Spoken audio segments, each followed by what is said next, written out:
com imenso prazer que estou aqui para falar sobre essa palavra, a rica palavra do nosso Senhor e Salvador Jesus Cristo. É o meu primeiro vídeo, onde eu vou chamar esse vídeo de Posso Orar por Você, porque eu vou ler a palavra do nosso Senhor Jesus Cristo e vou assim terminar orando para todos vocês do meu país. E eu acredito que depois dessas orações que eu vou estar fazendo, grandes coisas vão acontecer.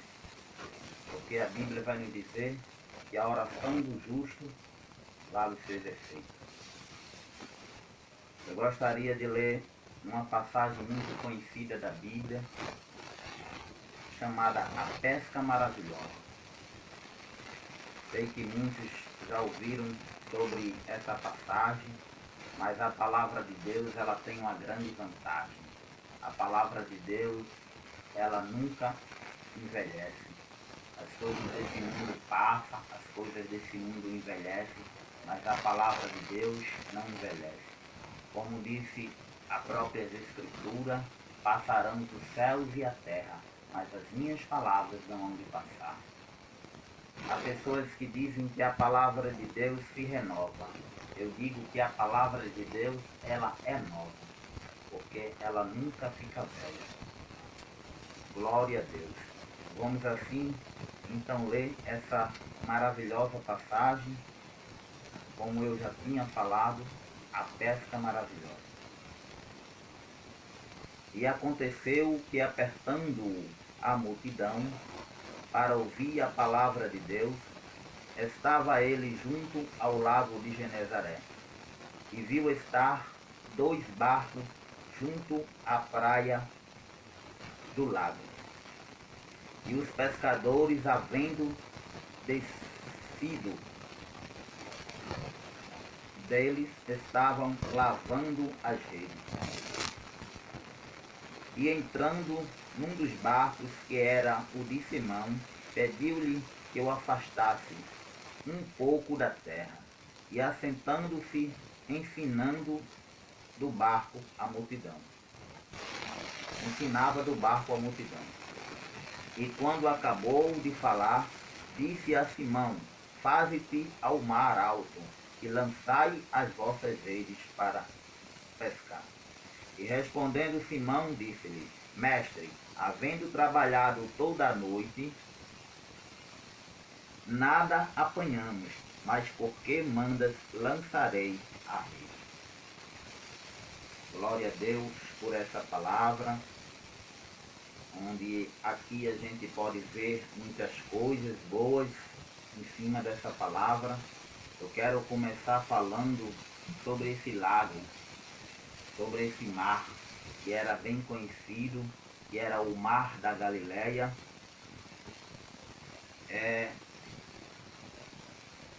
E alguns acreditavam que tinha a forma de uma harpa. Por incrível que pareça, o Mar da Galileia, por ser chamado de mar, mas era, na verdade, um lago de água doce.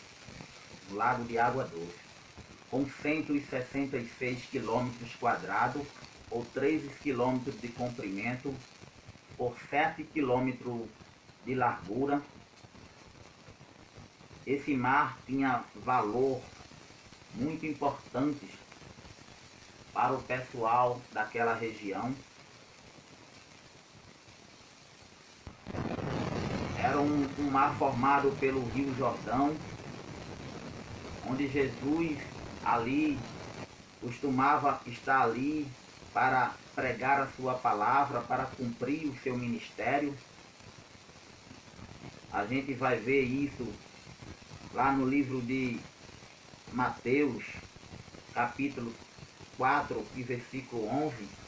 A gente vai ver que as pessoas sempre vinham das regiões circunvizinhas para ver Jesus pregar. Em Mateus capítulo 4, versículo 25, para melhor dizer, diz assim: seguia-o uma grande multidão da Galileia, de Decápolis, de Jerusalém, da Judéia e da além do Jordão. Então a gente pode ver que muitas pessoas o seguiam para ouvir a sua palavra, porque era uma palavra maravilhosa, uma palavra de salvação, uma palavra de milagre. Ali estava Jesus operando milagres. Aleluia. Glória a Deus. E esse mar da Galileia, assim conhecido, tinha outros nomes na Bíblia. E também era conhecido como Quinerite, mar de Quinerite. A gente vai ver isso em Números 34 e 11. Conhecido também como Tiberiades, ou simplesmente Lago de Genezaré. E o mais conhecido, Mar da Galileia. Glória a Deus. Por aqui Jesus cumpriu o seu ministério. E muitas pessoas vinham de cidade circunvizinha, como eu já falei antes, para o vê-lo pregar.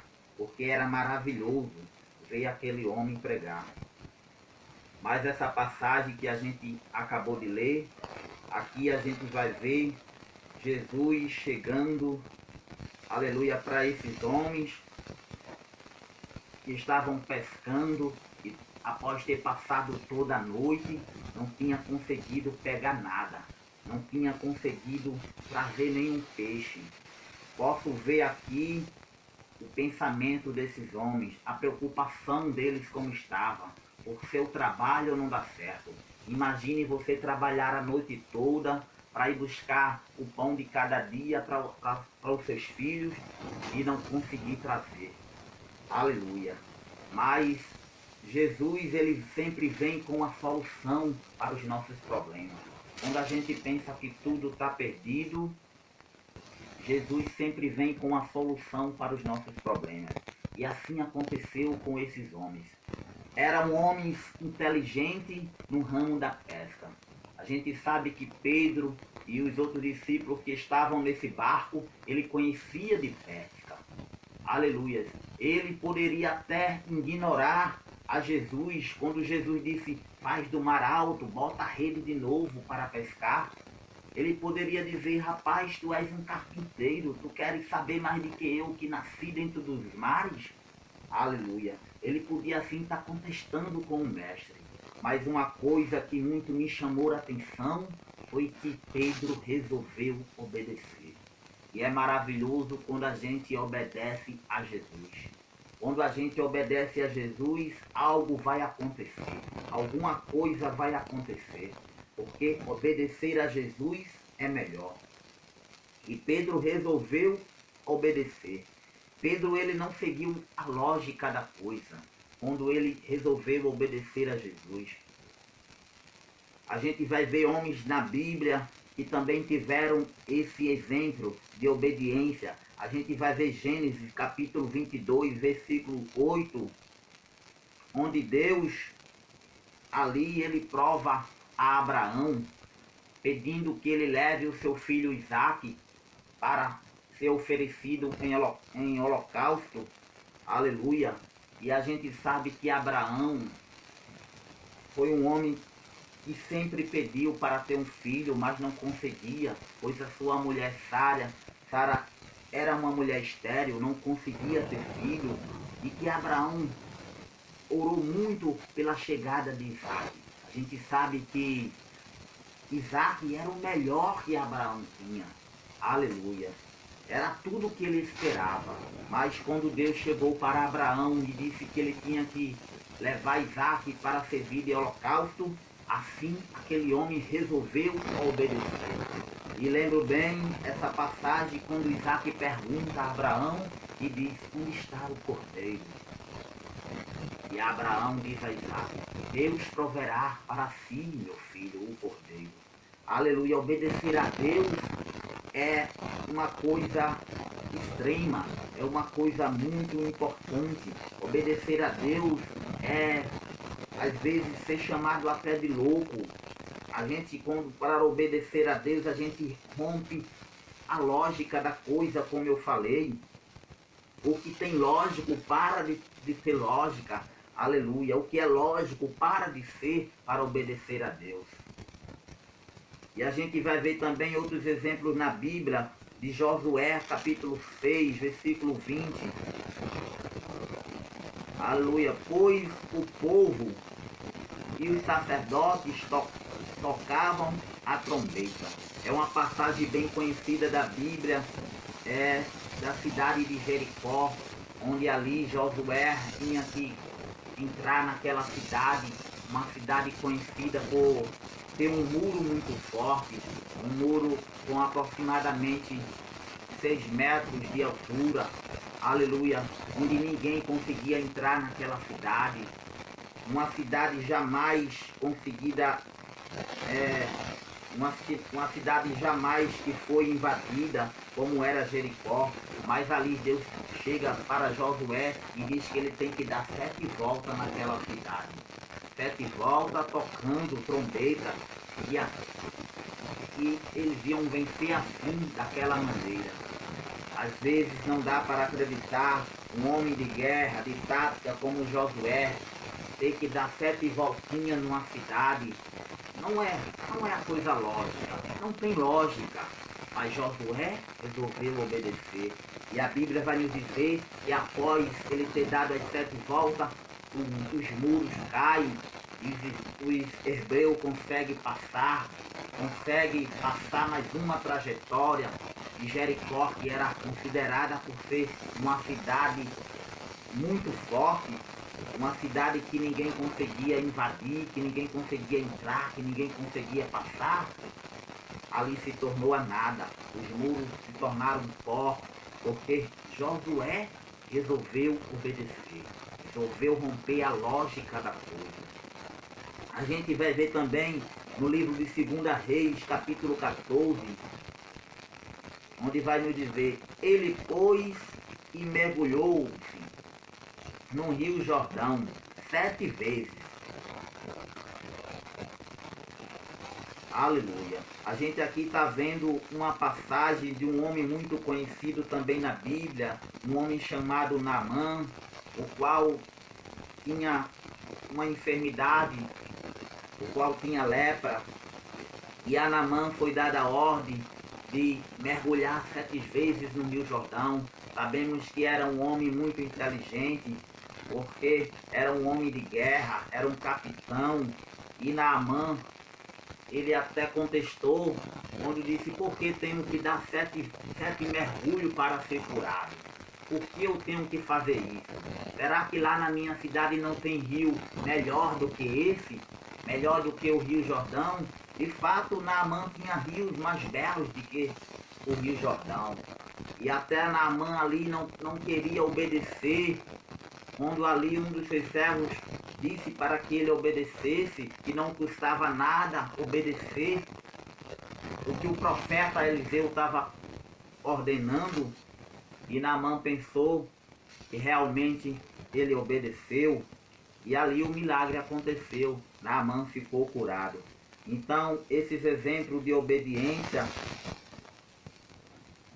nos chamam muita atenção. E quando a gente obedece a Deus, algo vai acontecer. E aqui esse homem de Deus, como eu li, Pedro, ele resolveu obedecer. Vendo aqui de novo, e entrando num dos barcos, que era o de Simão, pediu-lhe que o afastasse um pouco da terra, e assentando-se, ensinava do barco a multidão. E quando acabou de falar, disse a Simão: faze ao mar alto, e lançai as vossas redes para pescar. Aleluia. E respondendo Simão, disse-lhe: mestre, havendo trabalhado toda a noite, nada apanhamos, mas porque mandas, lançarei a rede. Aleluia. E a gente vai ver nessa passagem que Pedro, quando ele resolveu obedecer a Jesus, eles pegaram tanto peixe que o barco quase chegou a pique. E a gente vai ver também que após ter obedecido, eles foram tão abençoados que os peixes que eles conseguiram pescar deu para alimentar os outros pescadores. Isso quer dizer que a sua bênção, que o fruto da sua obediência vai abençoar outras pessoas. O fruto da sua obediência vai servir para outras pessoas. Porque quando você resolve obedecer a Deus, Deus lhe abençoará de uma forma tremenda. E você vai poder abençoar outras pessoas, assim como aconteceu com esses discípulos. Os peixes que eles pegaram deram para encher outros barcos. E ali a gente vai ver também Pedro, ali quando aquele milagre aconteceu, ele ficou abismado com todo aquele poder. E ele disse, longe de mim, que eu não sou digno de ver isso. Pedro ali ficou muito assustado com a glória daquele milagre, porque o homem natural, a gente como homem, muitas vezes quando Deus resolve derramar sobre as nossas vidas a sua glória, realmente às vezes nos assusta. A gente vai ver em Isaías capítulo 6, quando ele teve aquela visão dos anjos, dos serafins. Isaías ali ele fica também muito tenebroso, muito com medo, quando ele disse, ai de mim que sou pecador, porque é normal. A gente como pecador vê as coisas de Deus, vê a sua glória, mas é uma passagem maravilhosa, uma passagem que fala sobre obediência. Quando as pessoas não querem mais obedecer a Deus, quantas pessoas não querem mais obedecer a Deus vivendo com as suas vidas do jeito que querem, mas sabendo que quando a gente obedece, a gente só tem a ganhar. Que você possa sempre estar nessa obediência, porque coisas vão acontecer. Eu agradeço por todos vocês que estão vendo esse vídeo, que vocês possam compartilhar. E eu vou perguntar, posso orar por você? Vou orar. Senhor nosso Deus, Pai Todo-Poderoso, Criador dos céus e da terra, Deus que está no mais alto e sublime céu, Pai do meu Senhor e Salvador Jesus Cristo, abençoa essas pessoas onde elas estiverem, abençoa essas pessoas que resolverem te obedecer. Ó Senhor, abre os olhos daquelas que não querem te obedecer. Ó Deus, que elas possam ver que só o Senhor é digno de toda honra, toda glória e todo o poder. Ó Deus, entra agora nas famílias. Entra, Senhor, agora nos hospitais. Ó Senhor, entra, Senhor, na família brasileira, onde tem muitos jovens que estão se perdendo porque não querem obedecer, não querem te seguir. Ó Deus, mas que o teu Espírito Santo possa até ir até eles.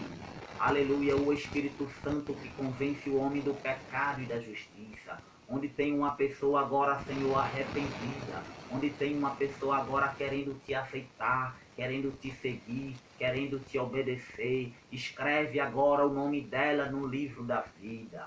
Ó Deus maravilhoso, entra na família brasileira.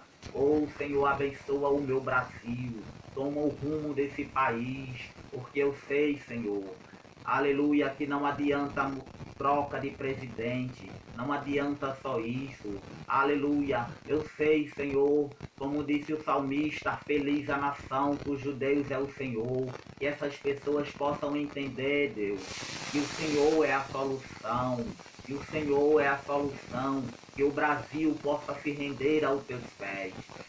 Aleluia. Eu abençoo toda a família brasileira, no nome de Jesus, aquele que vive e que reina para todo sempre. Amém.